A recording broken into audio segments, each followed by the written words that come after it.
Cardinal Timothy Dolan says he will fight a bill legalizing physician-assisted suicide in New York State.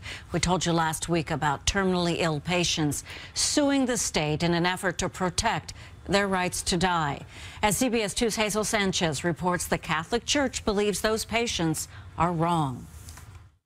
This is a very significant threat to life and I think to society in general. Strong words coming from the Archdiocese of New York as it kicks off what it calls an aggressive campaign against the effort to legalize doctor-assisted suicide in New York.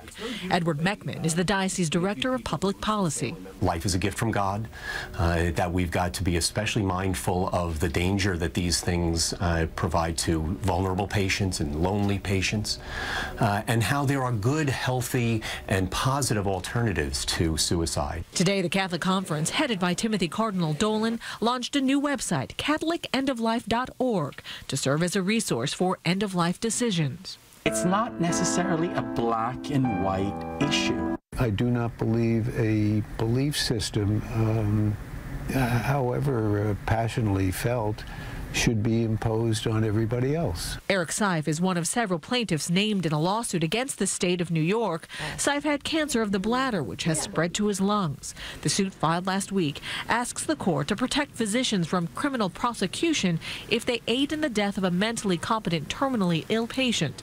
Seif says people should have the choice to die with dignity. I wouldn't tell anybody that they have to do this.